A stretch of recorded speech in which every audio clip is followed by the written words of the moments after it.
Las geociencias son las ciencias que estudian todo lo relativo al planeta donde vivimos. Así, aguas, aire, suelo y subsuelo son objeto de investigaciones que nos dan pistas sobre el pasado y el presente, pero también sobre el futuro. Hoy conoceremos investigaciones que pueden demostrar que aguadas y tajamares ayudan a combatir el cambio climático. Presentamos también estudios sobre suelos antropogénicos. La ciencia nos dice que hace miles de años habitantes de este territorio creaban suelos fértiles. Y tendremos tiempo para recorrer el banco de germoplasma que funciona en Facultad de Agronomía y conocer un robot desarrollado por Facultad de Ingeniería que colaborará con UTE en el mantenimiento de aerogeneradores y permitirá a la Intendencia de Montevideo una mejor inspección de las redes de saneamiento. Bienvenidas y bienvenidos a Sobre Ciencia, divulgando el Uruguay de la investigación y el conocimiento.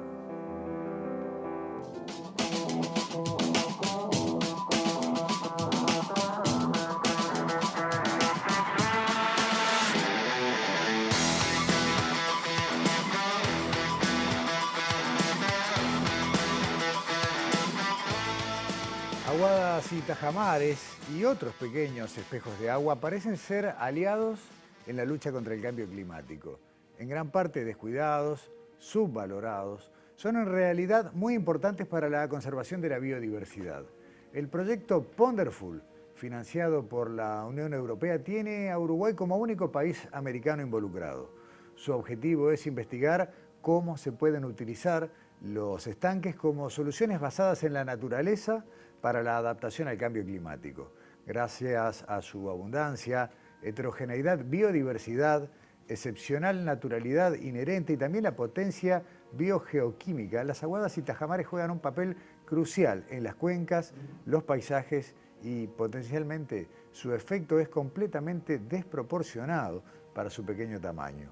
Vamos a conocer qué aporta Uruguay a esta investigación, cuáles son las características particulares que presentan estos espejos de agua en nuestro territorio y cómo pueden ser parte de la solución del principal problema que enfrenta hoy la humanidad.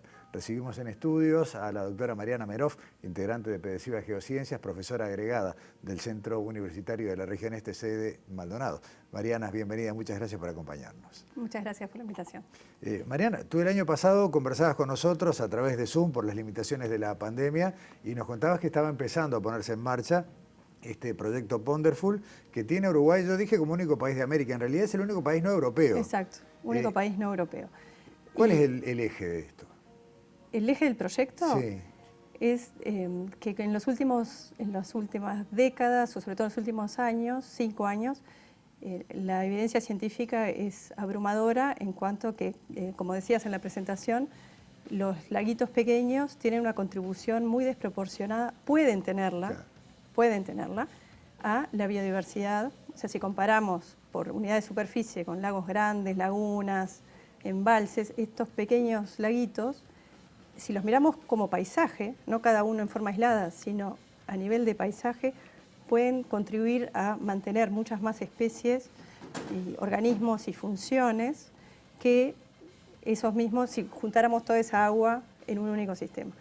Y a su vez también estamos viendo que tienen un rol desproporcionado, muy desproporcionado en lo que es el ciclo del carbono, tanto emitiendo gases como secuestrando gases. Y de ahí el puede es la palabra clave de lo que decías en la presentación, que pueden mitigar el cambio climático, sí, en ciertas circunstancias. También pueden empeorar el cambio climático, pueden emitir más carbono. Ahí la clave, en nuestro caso, es el manejo. Pero entonces, lo que te comentaba, toda esa evidencia que se ha ido acumulando va a contrapelo de lo que son las normativas de protección de las aguas y de protección de la biodiversidad y de políticas de mitigación. ¿Por qué? Porque estos sistemas no están incluidos, no son considerados en ninguna normativa, ni siquiera la normativa europea, que es la más avanzada a nivel mundial en cuanto a la protección del agua, no se incluyen los sistemas pequeños. Está la percepción de que como son chiquitos, no son importantes. Y este proyecto quiere generar el conocimiento científico que demuestra que efectivamente son sumamente importantes y que deben estar incluidos en lo que es la normativa y cambiar la percepción cultural que se tiene sobre ellos. Mariana, acá una de las cosas que recuerdo me llamó más la atención cuando hablamos de esto ya hace tiempo, es que estamos hablando, a diferencia de lo que generalmente es el objeto de estudio, de construcciones artificiales. La mayoría de estos pequeños embalses son justamente eso, embalses hechos por humanos para un fin productivo, lo cual le da un doble valor. Si son útiles y podemos, bueno, administrarlos bien, es algo con un potencial importantísimo. Claro, esa fue una decisión que tomamos en el equipo de investigadores en Uruguay, ¿sí? Que todos nuestros sistemas en el marco de ese proyecto fuesen sistemas artificiales. ¿Y eso por qué? Porque estimamos, no sabemos exactamente, pero que hay unos 170.000 pequeños embalsecitos, aguadas, tajamares, varía el nombre, en todo el país. Y que la tendencia es prácticamente exponencial en su construcción. Y no sabemos absolutamente nada, salvo muy poquitos estudios muy puntuales sobre cuál es su rol. Sabemos que pueden ser muy negativos para la biodiversidad si se construyen sobre cursos de aguas corrientes, porque cambian las condiciones. Sabemos que pueden promover la existencia o la dispersión de especies invasoras, pueden generar floraciones de cianobacterias que luego pasan a otros sistemas, o, por el contrario, pueden suplir un poco los procesos que tenían humedales naturales que hemos perdido. Entonces, ese puede, ¿en qué condiciones pasamos de tener un problema a tener una posible solución? Ahí es donde queremos hacer nuestro aporte. En ese modelo que ustedes están buscando demostrar, ¿cuál sería el mecanismo por el cual un tajamar contribuye, por ejemplo, a la fijación del carbono? Bueno, lo que estamos viendo en nuestros resultados preliminares es que hay una diferencia muy importante en cuanto a las emisiones. Estos son datos que estamos en este momento analizando junto con colegas en particular de la Universidad de Aarhus en Dinamarca. Una de las postdoctorandas de este proyecto está actualmente allá haciendo este trabajo, y estamos encontrando que aquellos tajamares que están en zonas con un uso del suelo extensivo, o sea, que son usados para ganadería extensiva, por ejemplo, rodeados de campo natural, emiten mucho menos o incluso pueden llegar a capturar carbono si los comparamos con tajamares que están en zonas con usos más intensivos, que tienen praderas fertilizadas, alto uso de agroquímicos y densidades de ganado muy altas, por ejemplo. Ahí hay un patrón bien contrastante que suma a la idea de que debemos mantener la calidad del agua buena, o sea, bajos niveles de nutrientes, bajar los niveles de eutrofización. Si hacemos eso, vamos a contribuir a una mayor biodiversidad y además a emitir menos carbono o incluso a capturar carbono. Me recordé ahora mientras te escuchaba que una de las líneas de trabajo justamente de los grandes centros de generación de conocimiento que es INEA, va justamente a fomentar también la cría de ganado con pasturas naturales en ese tipo de contextos. Se me ocurre que hay toda una gran corriente que hoy está en desarrollo y en investigación, pero que puede ser lo que defina el modelo productivo, por lo menos de lo que es la agricultura de acá a unos años, ¿no? Sí, esa es la discusión, ¿no? ¿Cuál es el modelo productivo que se quiere impulsar? ¿Dónde se quiere impulsar cada modelo? Si tal vez no tiene por qué haber un modelo hegemónico, puede haber, tal vez en ciertas condiciones pueden existir distintas formas de producción, pero ¿dónde? ¿En qué condiciones? ¿Y cómo protegemos nuestras fuentes de agua? Creo que esa es una de las enormes discusiones en Uruguay, pero también en el resto del mundo. Recuerdo, no fue hace tanto, el debate en torno a la ley de riego, ¿no? Que entre otras cosas fomenta la generación justamente de este tipo de espejos de agua. Bien analizada y en base a los resultados que ustedes obtengan, puede terminar siendo una ley que aporta algo beneficioso. Bueno, en cuanto al incentivo, ¿no? Sí, esa es una ley... Otra discusión, ¿no? Es otra discusión que se dio en su momento. Creo que no se dio tal vez con la profundidad que debería haberse dado. El hecho de que no se llegaran a las firmas para el referéndum también de alguna manera canceló la discusión al respecto. Pero esa ley yo creo que va a tener impactos negativos en la medida que promueve algo sin que sepamos exactamente cómo hacerlo bien. y que sobre todo que se promueve sobre cursos de agua, ¿no? Claro, Nosotros estamos claro, centrados, claro. La diferencia creo que es, bueno, podemos usar agua para la producción, pero tal vez podemos hacerlo con un diseño que no modifique de forma tan importante los cursos de aguas naturales. Podemos hacer sistemas nuevos, desconectados de los cursos de agua y con todo lo que eso implica. Lo que sí tiene muy interesante esa ley, que bueno, que hay que ver cómo logramos implementarla, es que planteaba el concepto del caudal ambiental, ¿no? O sea, cuál es el mínimo de agua que tiene que haber para que ese ecosistema genere los servicios que necesitamos como sociedad, nosotros, y también que sea el agua suficiente para la vida de la naturaleza, ¿no? Y bueno, ahí creo que todavía estamos muy atrás. Bien, hay todo un abanico de discusiones pendientes. Claro, uno piensa en un tajamar y generalmente es de agua de lluvia, o sea, aprovechan desniveles, pero es cierto lo que vos decís, hay muchos otros que interrumpen un curso de agua y ahí alterás por completo todo lo que es la biodiversidad natural. Sí, son muchísimos que incluso se conectan, ¿no? Hay uno, aguas arriba, luego en el predio del vecino va a haber otro, y luego otro, y luego otro. Y entonces esa conformación implica que lo que pase aguas arriba, si tenemos una floración de cianobacterias, la vamos a estar exportando de aguas abajo.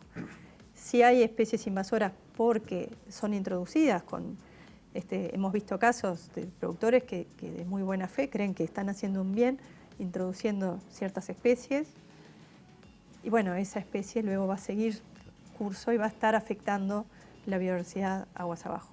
Entonces, ahí el cómo hacemos las cosas es la clave, como te decía.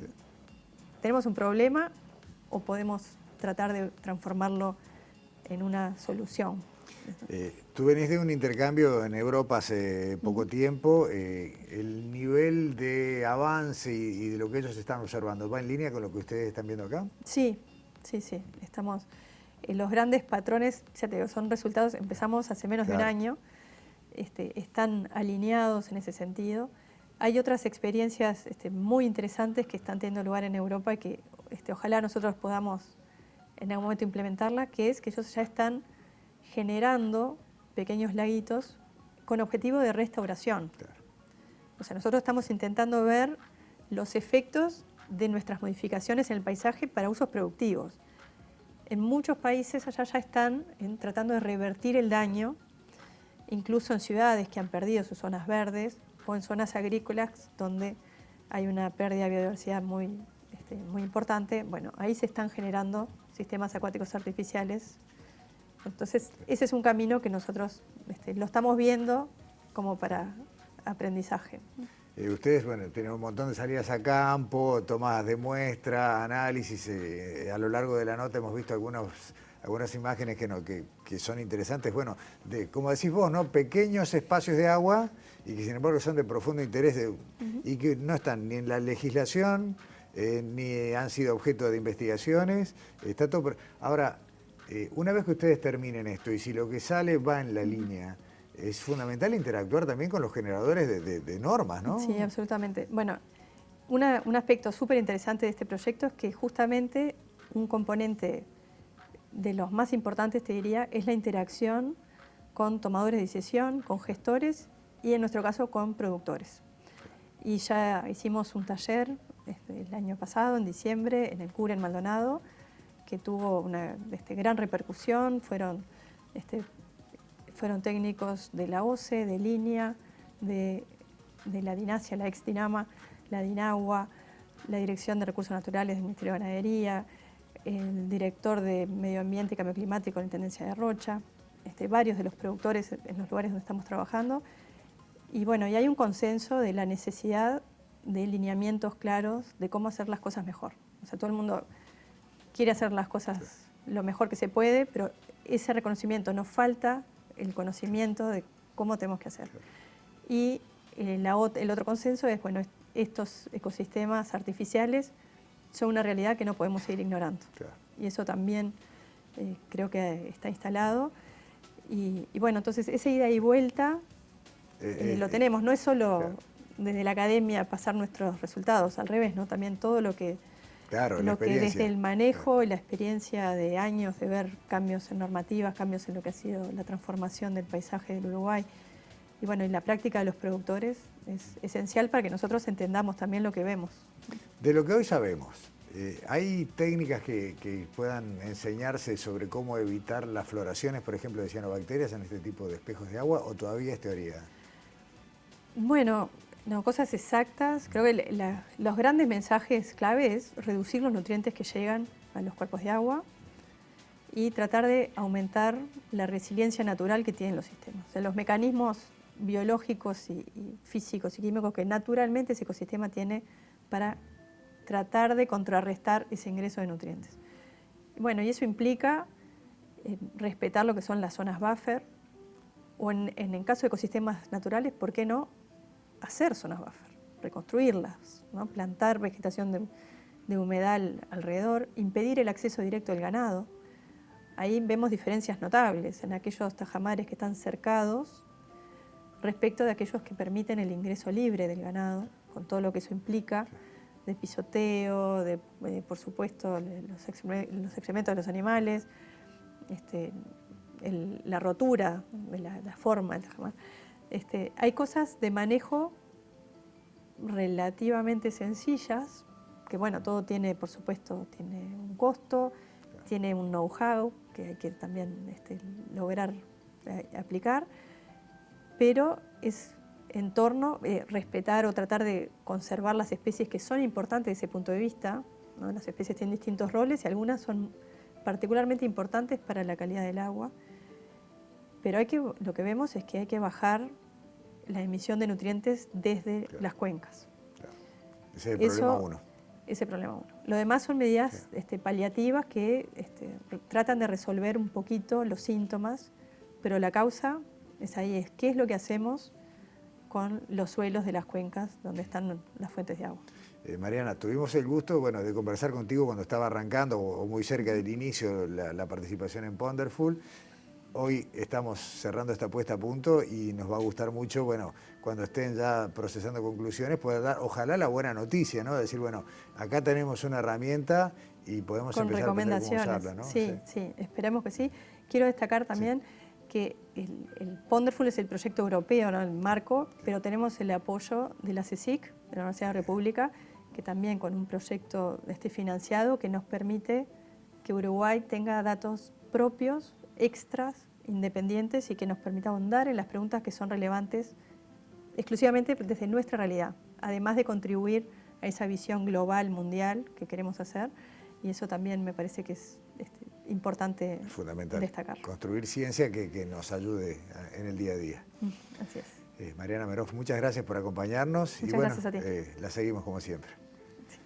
Primera pausa en Sobre Ciencia, a la vuelta tendremos, como es habitual, a Alexandra Perroni y Daniela Hirschfeld aquí en estudio.